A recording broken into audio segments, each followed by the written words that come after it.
I really believe short form content will ruin everything we've ever loved. We watch shorts all day, every day. TikTok, Instagram Reels, YouTube Shorts. It's impossible to escape these short, addictive videos. Let's look at some quick facts. A scientist named Gloria Mark spent 20 years studying how long people's attention stayed on a screen before they looked away. In 2004, it was 2.5 minutes. In 2012, this came down to 75 seconds. Today, it stands at 47 seconds. Secondly, these apps stopped being social media a while ago and stopped showing you your friends and started showing you strangers instead, tailoring each video to keep you watching whether you asked for it or not. TikTok invented this and then the other big tech companies ran with it. And third, they all run on one single rule. If a video doesn't grab your attention in the first 3 seconds, the video is deemed a failure and it never reaches anywhere. The first 3 seconds decide everything. If you put these facts together, they paint a grim picture. While we weren't paying attention and too busy scrolling, something was quietly taken from us. This video is about what actually got taken, who it was handed to, and what it's costing all of us before we lose everything we love to a 15-second haze. Chapter 1: How Choice was Removed. To understand what happened, we need to understand two simple words: pull and push. Pull is when you go and choose a movie or a song or a piece of content for yourself. You choose a band and play their song. You pick a book off a shelf. You buy a ticket and walk into a cinema to watch a movie. You went and chose whether you wanted to consume that piece of media. This meant that the thing had to have actual merit.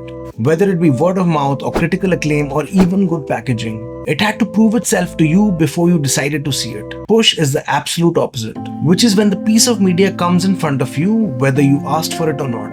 This is where short form content and short videos squarely land in the middle of. You open an app and the thing already plays in front of you. And with shorts, there's not even an illusion of choice. A computer program or an algorithm studies what you choose to linger on, how long you paused or played something. It puts your mental makeup in a box and then shoves the options that it thinks are the most suitable for you down your throat, whether you asked for it or not.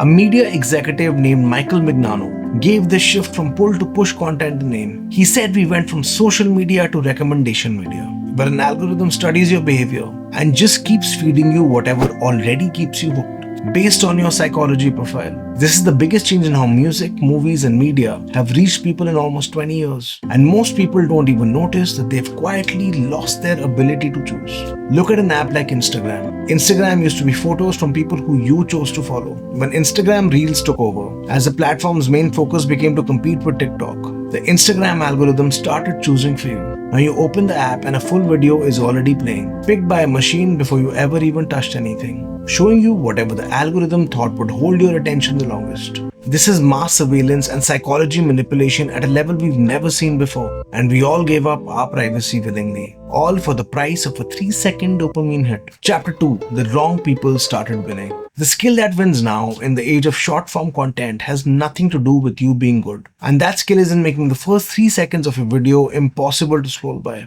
That's it. That's the whole game. Stop the thumb long enough to count it as a win, and it is a win. The person who figures out this stupid hack beats the person who spent 10 years perfecting their craft every single time. Because the machine is only measuring the grab and not what it actually ended up grabbing. This psychological hack is bolted at the front of every short form video which is successful. And this hack is what these apps reward. A brilliant piece of music or just someone randomly coughing on camera. Both die by the 3rd second if they fail to grab you. And I can bet that the person coughing on camera or doing something silly or outrageous is almost guaranteed to win. You can see how this format has now started affecting art forms as well. Let's take music for an example. It was normal for a song to take its time, to build for 20 or 30 seconds before the first vocal showed up, because you had chosen to listen to the track and you weren't going anywhere. Now the vocal or the main hook has to fit in the first second, because a slow start is a reason to swipe, which means that the song might fail. The catchy bit used to be a part of the song, the reward that we waited for. Now the whole song is basically multiple catchy bits stitched together, all front-loaded from the first second, because there is no time to wait. The algorithm literally changed how people wrote music just to catch your attention. And I don't know if it was for the better. And this is happening across all art forms. A film gets cut into a clip for social media before it gets cut for the cinema. And a thought has to be broken down into a caption which has to be readable on a phone. Everything that used to breathe now has to hit in the first second, or there's no reason for it to exist at all. The sad part of this is, besides changing what wins, the feed has changed what people bother making at all. which is anything that is slightly deep or requires you to sit with it. Chapter 3: A World Addicted. The fact is that we've all turned into drug addicts and are chemically dependent on shorts once we get used to them. Dopamine, which is the reward chemical in our brain, is the same chemical which lights up when you use a slot machine or do a line of cocaine. This is the same chemical that is lit when a short manages to capture your attention for more than 3 seconds. Every time a video does this successfully, the app logs this behavior of yours and serves the next short, sharper and more potent. A reward that you can't predict on a random schedule is the most addictive pattern that exists. And these tech giants hired scientists to study this to make sure that the viewers of these apps were left addicted. They became the drug dealers of the 21st century, and all of us became the addicts, drowning in endless, cheap and quick dopamine hits. This hit is the bait, and what it is taking in exchange is everything worth falling in love with. Love runs on time, on patience, and on deep appreciation. The exact things a short form feed is built to destroy. Think about it. The album that we would sit with and hear for over an hour now has only 15 seconds to prove itself. The long, in-depth documentary becomes a shareable quote without the context. The music venue trust called 2023 the worst year on record for small venues, with one small venue closing roughly every week. These were the 100-people rooms where artists got good before they became bigger. These were the places where bands like the Beatles, Metallica, Deftones all cut their teeth before they could go on to bigger stages. These are all closing down. And could the rise of short-form content have something to do with venues shutting down? Musicians quitting, artists being replaced by slop, and writers giving up. We are losing everything that we have ever loved for a 3-second cocaine-like hit. And honestly, it's pathetic.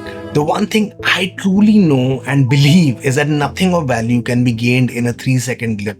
All that 3 seconds can do is either shock or awe. Tell me, when was the last time you wasted an entire day on Instagram Reels or TikTok or YouTube Shorts and felt like the day was worth it? Now compare that experience to listening to an album, or getting through a whole book, or watching a full film, or just going out with your friends. All of these things are dying, and sometimes it's just a really sad thing to observe.